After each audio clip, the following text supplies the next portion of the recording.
Welcome to Unhinged and On Call. I'm Dr. Chelsea, your resident veterinarian. And I'm Trish, a registered vet tech who's seen it all. Each week, we're pulling back the curtain on the wild world of veterinary medicine, from late night emergencies to barnyard drama. No filters, no fluff, just real stories, real laughs, and maybe a little emotional damage. Thanks for letting us share the madness with you. Welcome to Unhinged and On Call. We're very excited today to have one of my very best friends, actually, of 20 years. Oh, gosh. I have known her for 20 years, which is That's so incredible. crazy, but very, very grateful because she's a wonderful individual, but also in a professional setting, she is a certified professional positive reinforcement dog trainer. And she turned that whole passion into a business model and has been training dogs, what, Rachel, 15 years now? It's been an active business. Yeah, 14 years. 14. This year, okay. Yes. which is crazy. It is. And through that, she's trained countless dogs and people. My dogs and Chelsea's, and me. Slightly Oh my worse. God, on sweet goose. Yes, Sweet goose. yes. And so in the midst of all of that too, she has done a podcast, which you guys should all check out, Disorderly Dogs. A ton of valuable information in there. And on her website, agfdogtraining.com, you will find a wealth of information and also a lot of great groups to join. But she specializes in reactivity and aggressive behavior and loves blocky heads and all the good things, but she trains everybody. So, Rachel, if you want to just give a little bit of a background and where you got started and why and how and all the good things. Oh my God. Well, thank you for having me. It's so fun to chat with both of you. It's so crazy, Trish, that we've been friends for so long. As a random side note, I remember seriously, 15 years ago, we were sitting at a Starbucks and we were looking at each other like, I feel like in our future, we're going to do really good things for animals and maybe we'll be able to do it together. And it's just crazy how these things come full circle. So here we are. So true. Right. Okay. So I'm a certified professional dog trainer, knowledge assessed. So that's the official certification that I have. And then I got started in training. I didn't really set out to work with the most complicated dogs that exist, but they chose me. So Such is I'm life. sure you both feel like that with the horses you work with too. Right? Yes. Okay, cool. Well, here we are. This is what we're doing. Yeah. Okay. Yeah.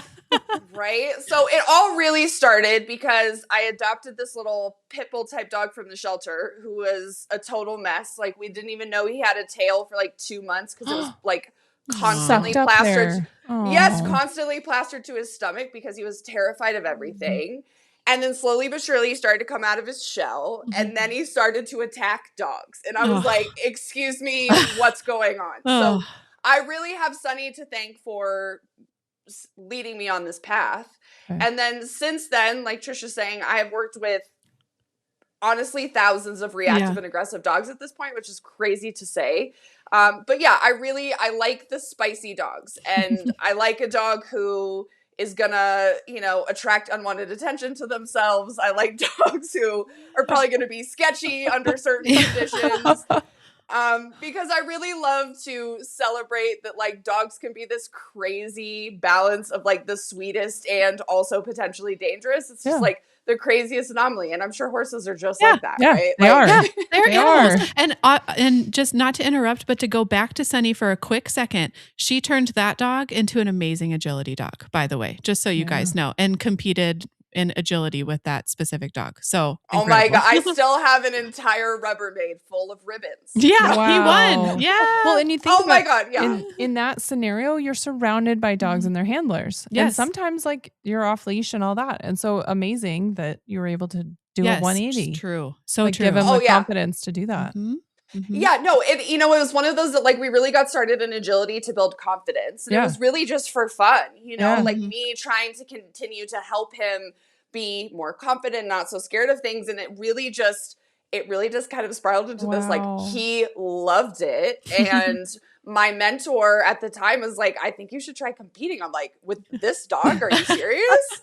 And she was like, I think you should just try, And honestly, I was a little worried. He was the only pit bull type dog competing in agility at that time, right? Wow. It was an arena full of border collies and Shelties and Aussies. And honestly, the agility community just welcomed us with open arms. Sweet. Everyone loved him. And like, honestly, he thrived. He did That's so good. amazing. And like that environment, Chelsea, like you're saying, is insane. Like yeah. agility crazy. dogs, like Ooh. it's like, let's get them to level 10, you know?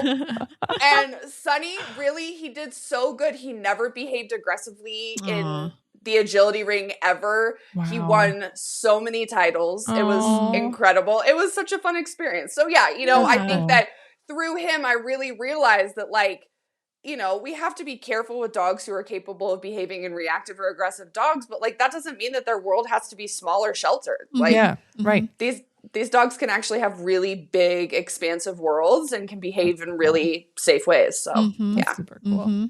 Wow. Well, and you're really good about advocating with your veterinary team too, to bring it back to the veterinary side of stuff. Like you're very communicative with the vet staff when you get there, and even your current dogs that, you know, maybe if they don't do vaccines very well, or you know what works best for them, you let the, you know, techs know, and they're usually game to try whatever they need to make them comfortable. You know, that's what it's about. And, you know, I feel like so much of my work is just creative solutions to like all kinds of complex issues and challenges. And like my current dog, Waylon, who is an American Staffordshire Terrier, who you'll continue to hear stories about because wow, he's a real vibe, that one. But in his early days, he had a negative experience at the vet. And it's, you know, I think that a lot of trainers want to blame vet staff for things, which I think is absolutely insane, because I know that every vet that I've ever been to, especially the vet techs, are doing their best to help you, you know? But he had a negative experience, and it resulted in him trying to bite one of the vet techs, right? And he, you know, it wasn't like anything terribly menacing, but I learned from that day on that, like, if I can just show up and tell the vet techs, like, listen, this is not the type of dog who is going to respond well to restraint. We have all of these protocols in place. I mean, seriously, just shout out to the vet techs of the world who seriously are like the unsung heroes. Yeah, you know what I mean? Yes. Like, and it's like when I show up and I'm like, hey, listen, he's really sweet, pet him, love him, but if you try and restrain him, he's not going to behave well. Right. And I'm like, you know, he's muzzle trained. I will hold him. And we all work together. And like Waylon is 9 now. This dog has had like probably dozens of no restraint blood draws. And that's thanks to all of the vet techs that are like happy to help and work with me. Right. So I think that there's so much collaboration that can take place between veterinarians, vet techs, and professional dog trainers and behavior consultants and, you know, all of us in my industry. It's like, we can all work together to help these dogs be more successful, because I think that you all well know that like there is not one standard protocol that works for every single animal. Like that's insane. Right. Yeah. So I love it when you said creative solutions, because that's even kind of what we do with horses is like get them. Sometimes it's, and my husband's really good about this. Sometimes it's just figuring out that horse only wants one person in their stall. Or if they're in a pen, like, and boundaries tend to help horses with medical stuff. But, but a lot of horses like are just one person type thing. You get 2 or 3 in the same area and they're like, nope. Too much. And just like reading the animal and trying to figure out what is the best way to get it, you know, get the sample you need or whatever it is done without scaring them. Right. Like that is our goal. None of us want to go around scaring animals. No. And the patience in the situation, like it can take some time. Like just patience too. You don't come in all hot and running towards energy it. Energy. Yeah, for sure. Super important. Well, and I think collaboration is the best, right? Because like, you know, I learned a lot from our vet techs about like, okay, so here's the thing, like this protocol that you have is good, except for us, we're going to need this. And like, the protocol that I teach to many of my clients is very much informed by what I've learned from the vet techs that I work with, you know? So I think that the collaborative approach is the best. And just like you're saying, right? Like we just have to be opening and listening to the animal. Like, okay, who are you today? How are you feeling? Today. Yes. Right. How can we help you be the best successful? Because I'm sure you will, like, not every animal is the same animal every single day. We're not the same steady person every day. Yeah, for sure. That's exactly. Wow. So thousands of people and you enjoy reactive dogs the most, right? Out of those thousands of cases, that's what you personally enjoy the most? Yeah. And I think the reason that I like it is because like, while I definitely work with dogs who can behave in aggressive ways, like the majority of the dogs that I work with are not like dangerous in the way that we think like aggressive dogs are dangerous. You know what I'm saying? Like, yes, these dogs, if they're pushed into a corner and terrified, maybe they might bite. But Me like, too, man. Yeah. Right, exactly. The majority of the reactive dogs that I deal with are really just anxious, insecure dogs, right? Like they're really just having a hard time. And the reason that I love working with those dogs so much is because when I can get in there and when I can get the guardian to really internalize what I'm telling them, you know what I'm saying? Like, listen, your dog is having a hard time. We're not going to punish them. We're not going to use harsh techniques because it's not going to lead to lasting behavior change. And we can lay the foundation for these small behavior modification techniques, these small lifestyle changes. The transformations are astounding. I mean, like, I never tire of like working with dogs who, like, when I show up, the owners can barely walk them, right? Like, it kind of gets sketchy because they will lunge and they will bark and it's like this whole thing, right? And we lay the foundation and we do these things in such a short amount of time. They're walking the dog safely. They're both having a really good time. We've enhanced the canine bond. This dog is not behaving in these sketchy ways so frequently. It's like, I think that's why I live for reactive dogs, because so many of the protocols that I help cultivate for them in their life and their lifestyle are so potent that it's just like, I never tire of seeing transformations. The transformation. Like that. Yeah, for sure. Yeah, the outcome at the end. That's so neat. Goodness. Like, how rewarding. How do you achieve that? Because I know you do a mix, obviously you do in person, but then what I think is cool, because then your reach is bigger, is helping people virtually. How do you structure this? Like, I don't know how you can. Right. Well, so here's the thing. Like, I think that the society at large thinks that like a dog trainer, a good dog trainer, is someone who can get any dog to do anything. Right. And I'm like, it's the human. It doesn't. It's the human. Right, yeah, exactly. It doesn't matter if your dog is amazing for me. Yeah. It's kind of irrelevant. You know what I'm saying? Because it's not my dog. It's not my dog. Right. Yeah. And I think that why our virtual programs have been so successful is twofold. One, we attract guardians who adore their dogs and really just don't feel like they know what to do. Okay. Yes. Right? Like they're committed. Started that but they're willing to put the effort in to a solution. Exactly. Yeah. And I think they're willing to acknowledge their own behavior.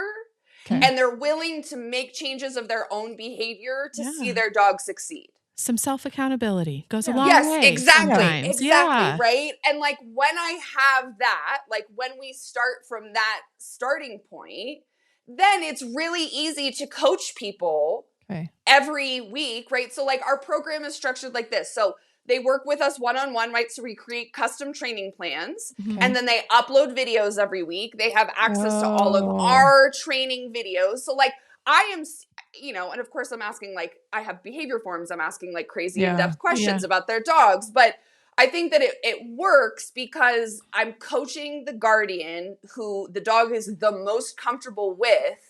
And that's why they're so successful. And like, honestly, sometimes when I work with people in person, it's almost kind of, it's not as potent because the dog is so distracted by my presence. True. Right? So it's like a lot of times when I don't necessarily need to be there. And honestly, like most of the time it's more effective if I'm not there. That's you're not makes sense though. You're a variable that changes the dog. Exactly. And like a lot of the dogs that I work with struggle with new people anyways. So it's like why even worry about that right now? But it's I think the reason that our programs, especially our virtual programs, are so successful is because we have this willingness from the guardian right up front to be coachable, to be flexible, to change their own behavior. And like, obviously they're still training the dog, but that's what matters at the end of the day, is that the dog and the guardian can work together.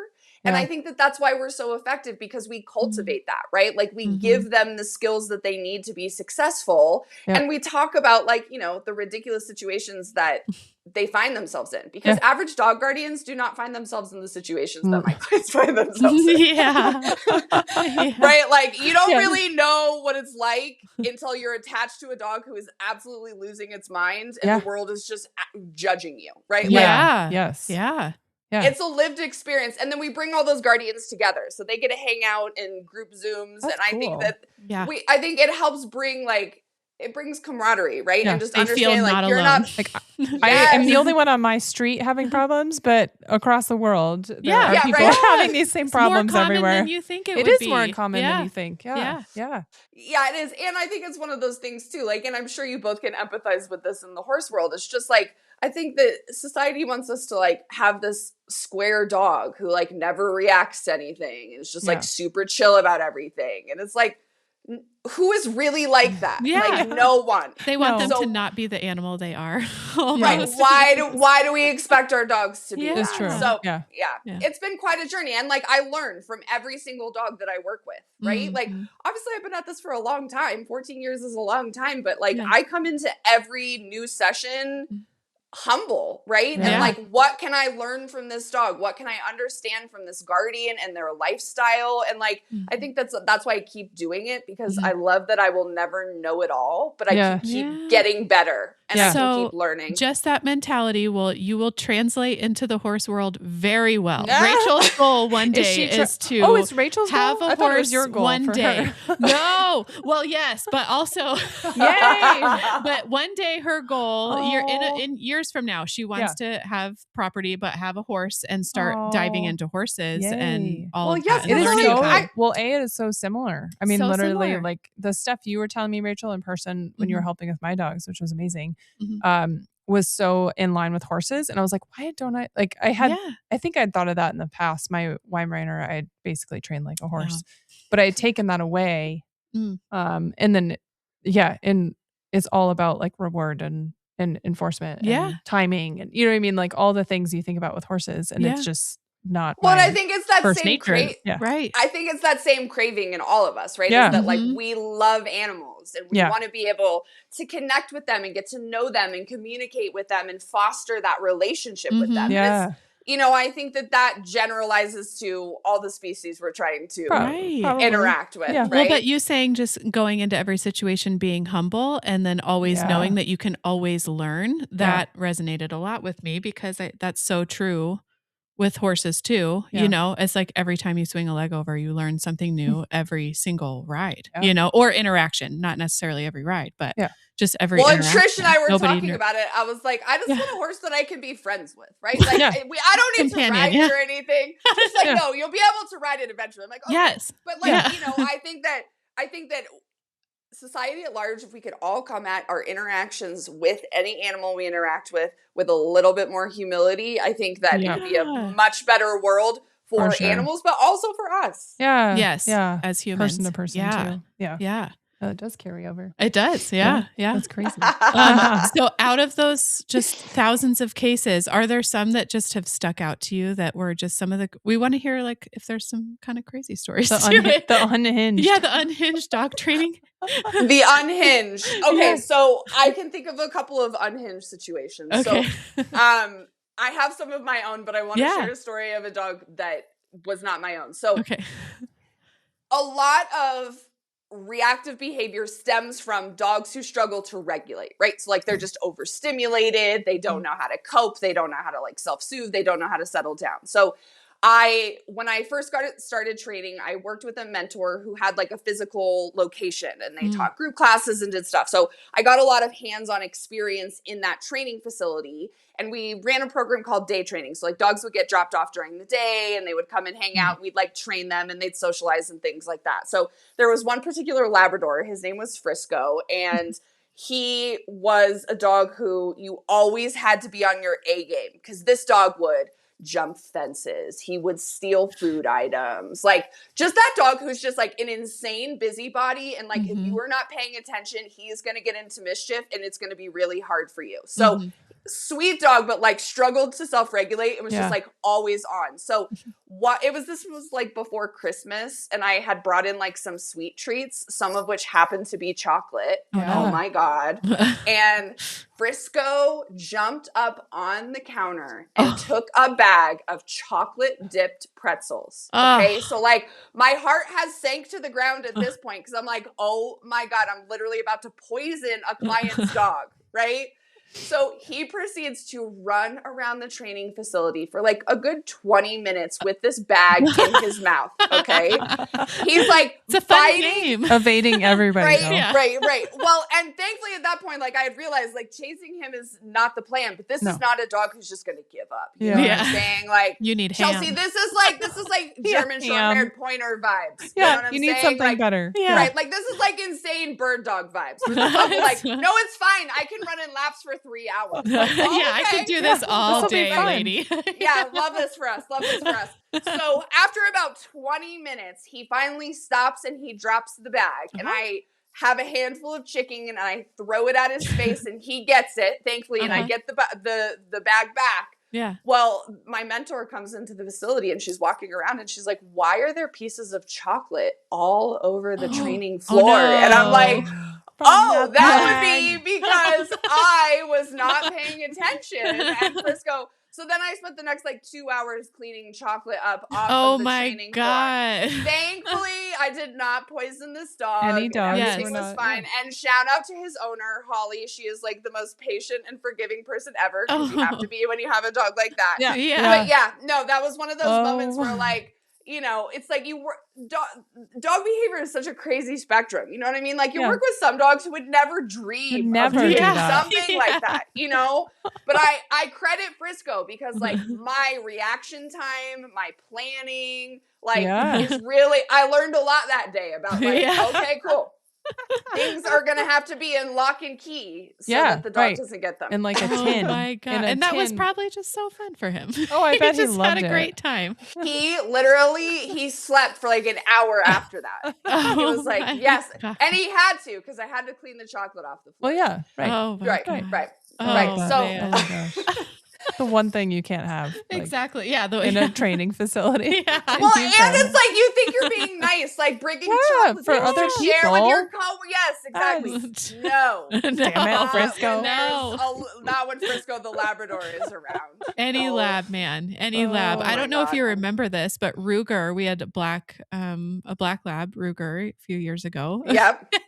At our old house, I had bought, or actually, no, I was gifted a key lime pie from the restaurant that I used to work at. So the baker was like, oh, take this home because it was the holidays.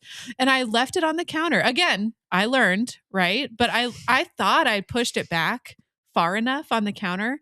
And that damn dog, he got up there and I'm talking, I was gone for 10 minutes to pick up my daughter from school and came home. He ate the whole fucking thing. This was me in dog form. Yes. I would climb up anything to get a key lime pie. Yeah, oh my God. We love it. Yeah. And I would eat the whole thing. But I was like, I was amazed. Sick? No. So he was clean to the thing. Oh my God. Like like I could see my reflection in the pie tin, you know, and I'm following this dog around for hours. I'm like, he's got a puke. He's got a diarrhea. Like there's something has to come out from one end from this whole pie. And dude was a tank. Nothing. Right. No, it's fine. He was perfectly fine. And even looking at me for dinner later. And I was like, you're not getting dinner. I'm not giving you anything, dog. Oh my God. Plus a dog with guts of steel. Though. Yeah. Well, yeah, those are like the at least they'll if go they're for gonna get into mischief, they can just keep it together. Life is okay, short. so I have one more unhinged story. Yeah. About my own dog. Well, I have two. We'll start with one and then you tell me if you want to hear the second one. Okay, so my dog Waylon, like I was mentioning before, he's an American Staffordshire Terrier. So he's a little like, he looks like a miniature bodybuilder, right? Like he is just like the most muscular dog. He's got this giant head. And Waylon knows no fear. Like this is the most confident dog literally I've ever owned or really met. Like he's insane. He has strengths, but it's crazy. So Waylon was about 9 months old and my mother-in-law watched him for the first time. Okay. And she lives in a neighborhood where the fences like back up to each other. Oh yeah. And you know, I had tried to kind of warn her, like, this is not your average dog, okay? Like, you can't just, like, trust him loose in the backyard. Put him in the backyard by himself. Yeah, you no, can't be trusted. I mean, he had already, like, almost come near death, like, 3 times at this point in his life. It's a miracle he's still alive. But anyways, so Waylon hopped the fence in her backyard, a 6-foot fence. This dog is 9 months old, okay? Okay, so you think this is the crazy part, but it isn't even. Yeah. So he hops the fence into the neighbor's backyard, and it takes my mother-in-law a minute to figure this out, right? That like he's over the fence, but he's right? even gone, And it's like the neighborhood is set up that she has to go out her front door and run around the block to get to this house, right? Like it's not like close to get to. Yeah. Well, she's like standing on the fence in her backyard, and she sees Waylon go into these people's house through the cat door. Oh, they have like a cat dog door. Oh, and he's 9 months, so he's still on the smaller side. Yeah. Oh my God. I have no idea how he fit his body into this thing, but he did. Okay. So Waylon is not only at large, but he is in a stranger's house. Yeah, an Amstaff. Chasing their cat. Oh no. Inside of their own house. Oh no. Okay. So at the time, pit bulls are still illegal in Denver. Oh. Okay. So like there's this whole other variable of panic in my mother-in-law's eyes of like, not only is this dog at large, but now animal control is gonna come and like take this dog. Right. So my mother-in-law panics and she runs. She's like, I've never ran so fast in my life. And she goes and she knocks on this house's door, right? And it's like, hey, so somebody's home. My dog. Yeah, someone's home. Okay. Someone's home. But for whatever reason, they don't even know that Waylon is in their house. Oh my God.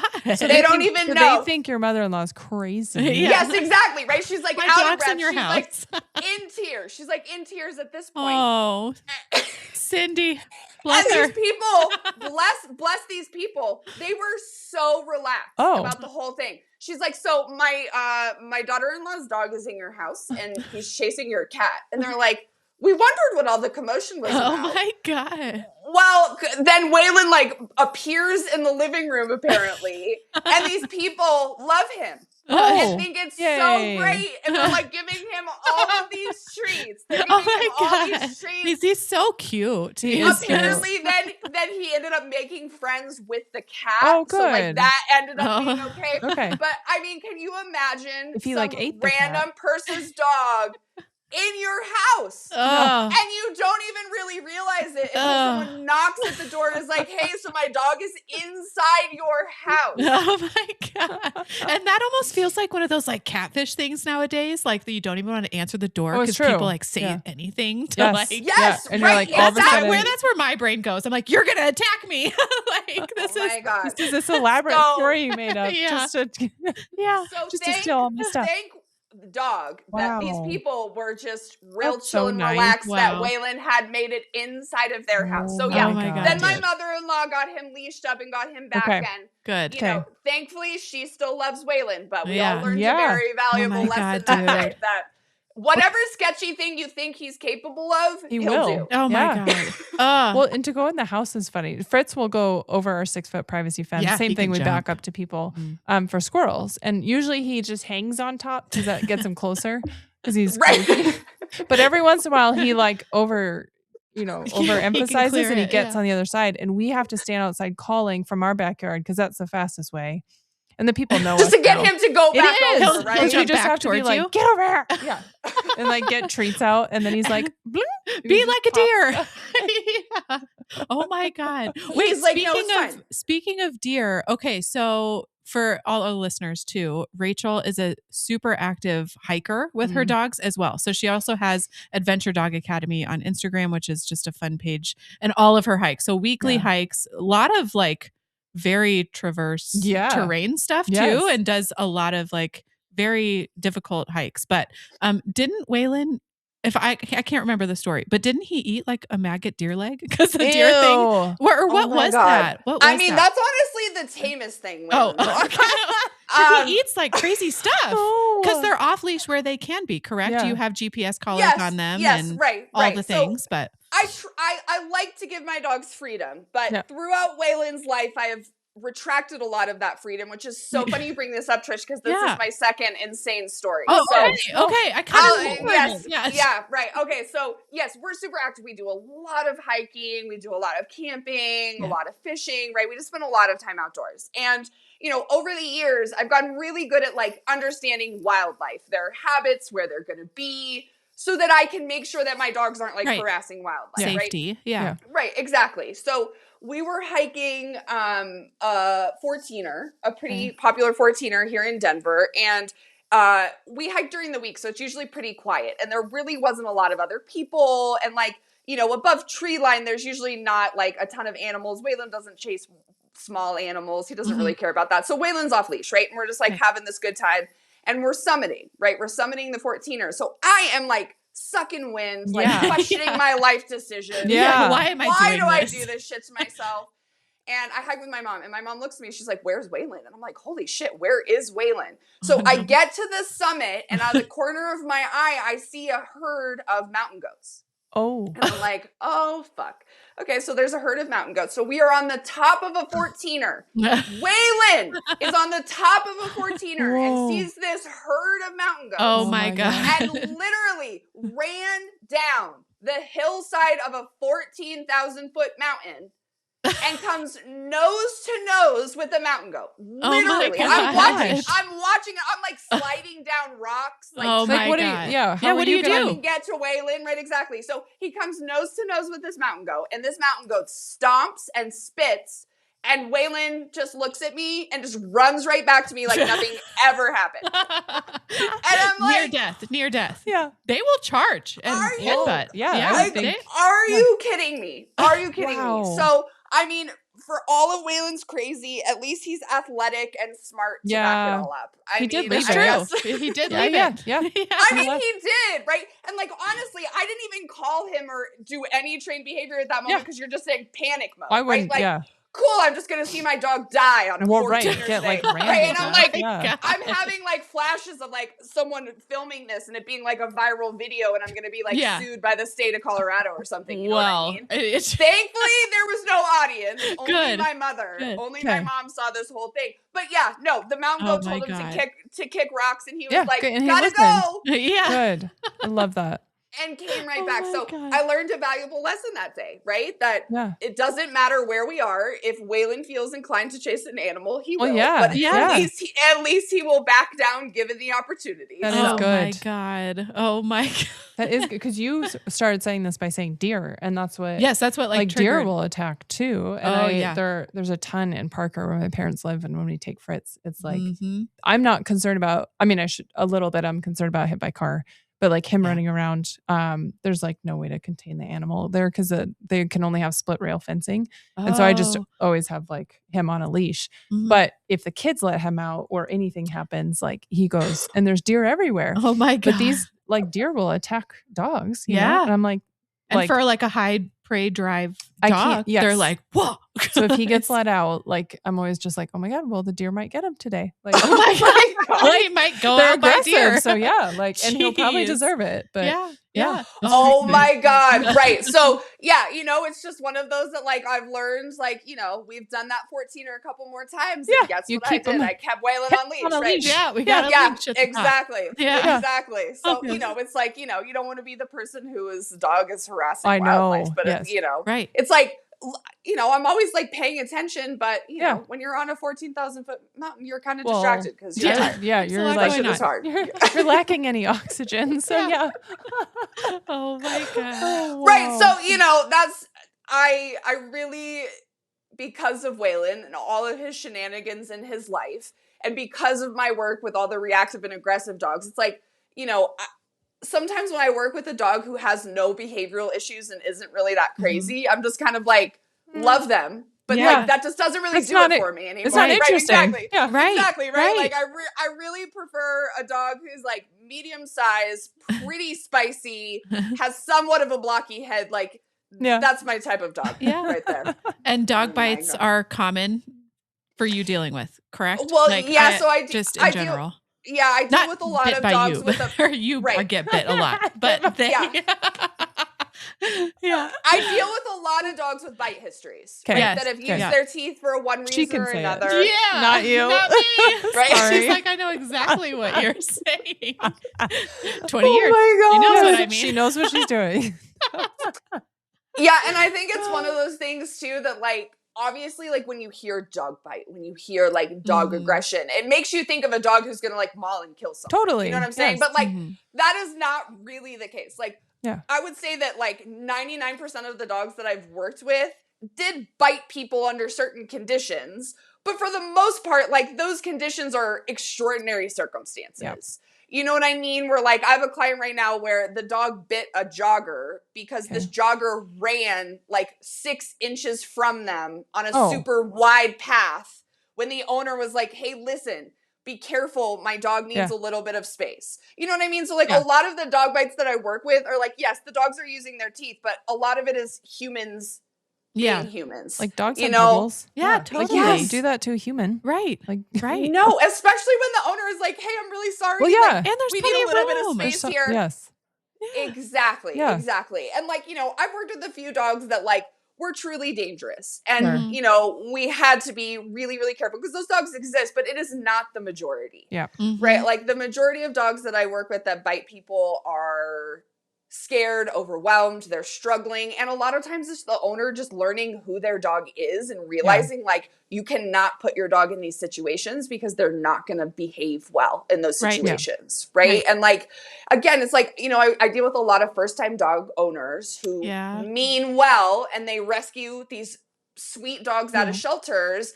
And then they kind of find themselves like, okay, well, this dog is a lot more than the sweet dog that I thought that I adopted from the shelter. And that's so common. You know what I mean? It's so common. And it doesn't make these dogs bad, but a lot of it is just coaching owners of like, the caliber of dog that you own means that you need to change what you're doing to keep everyone safe. Yeah. It's all education. People just don't know.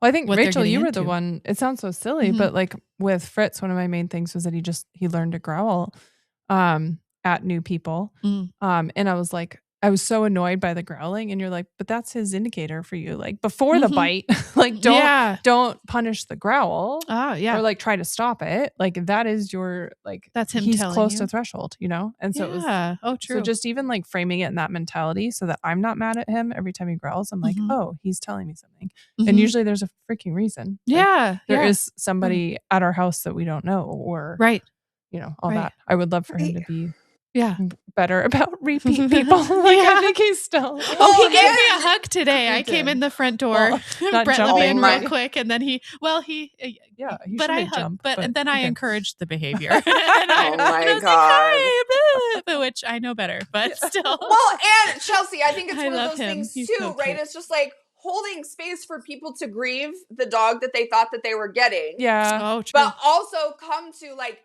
I know that's what you wanted, but this is where we are, right? Like this is who your dog is. This is what they're expressing. I'm like, is it ideal all the time? No, like it's not. It is not convenient to have a dog who has big feelings about certain things. It's not convenient a lot of times. But like you're saying, Chelsea, I think a lot of times we can realize like the dog is feeling uncomfortable. How can we help them feel more comfortable? How can we set them up for better success?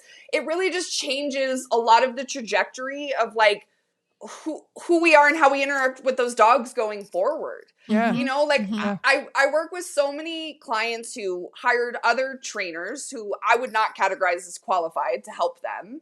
And that trainer sets the tone of blaming the dog. Your dog is being dominant. Your dog is trying to control you. And it's like, a lot of times I have to come in and just help clients unlearn these stories that other professionals tried to tell them. I'm sure you do this all the time with horses. You know what I mean? Like people tell themselves these stories about their dogs. And it's like, a lot of times I just have to come in as like, you know, the objective party and be like, listen, your dog's not trying to be a jerk. No. Your dog is genuinely just having a hard time. So how do we help them be successful? And that is just, does that just feel like such a better place to come from instead of like blaming and being mad at your animal for doing something? Because where does that get you? Nowhere. Nowhere. It doesn't help anybody. Solve anything for either party. Wow. Yeah. Well, incredible. Oh my gosh. Well, I feel like we could talk for hours. I know we could, but we'll let you go. I loved your stories. Well, and just to recap too, to find Rachel. So she does have, you have so many followers on Instagram. She's like 74,000 followers Holy cow. on Instagram, which is, it's a good feeling _ Inc. or Inco, right? Yeah, NCO. Yep. Okay. And then in my Colorado. business is A Good Feeling Dog Training. So Okay. you can just Google A Good Feeling Dog Training. Mm-hmm. I post on Instagram quite a bit. I'm on a pause from Disorderly Dogs right now, but we will come back with a new season this year. But there's an archive of so much information. So many episodes of I dogs. send a lot of clients over your way. So if anyone's looking for any type of resource, guarantee it's on her website or you have it. And if you have a reactive dog, well, there's a virtual option. There's the virtual group stuff that she does, awesome. Reactive Redefined, which is the entire course. And it's amazing. And you should totally check it out if you need help. So shout out to you. Thanks for all the good you do in the world. Thank you for having me. You're Thank amazing. You for having me. We appreciate it. Yeah. Thanks, all Rachel. Right. Bye, Rachel. Thank you. Thank Bye. you. Bye. Thanks for listening, everybody. We would really love to have you as a guest on our podcast. So if you have any fun stories to share with us or would like to be a guest, we have a form on our website, so unhingedandOnCall.com. And you just click on the little link there and you can fill out a little bit about your story and yourself, and then we would get back to you. Or you can just email us to chat@unhingedandOnCall.com and just tell us a little bit about yourself, and we would love to have you as a guest. We also are looking for ratings. So essentially on Apple, Spotify, wherever you get your podcasts, you can rate and review our show. And that would be super helpful in just getting kind of into the algorithm. And then additionally, we are on YouTube. So if you ever want to watch videos, we put more content, like visual content, so pictures, videos, things like that, into the episodes. So we'd love to have you follow or subscribe our channels on YouTube. Yeah. Thanks for listening. Thank you. Thanks for tuning in, and make sure you subscribe so you get all the latest updates. Unhinged and On Call isn't just a podcast. It's a lifeline for every veterinary professional barely holding it together with vet wrap and caffeine. Somewhere out there, another tech, vet or assistant, is deep in the same chaos, dodging poop, managing meltdowns, and wondering if they're the only one unraveling. You're not. Whether you're laughing, crying, or rage cleaning your truck, you've got a whole tribe behind you. You're unhinged, but never alone.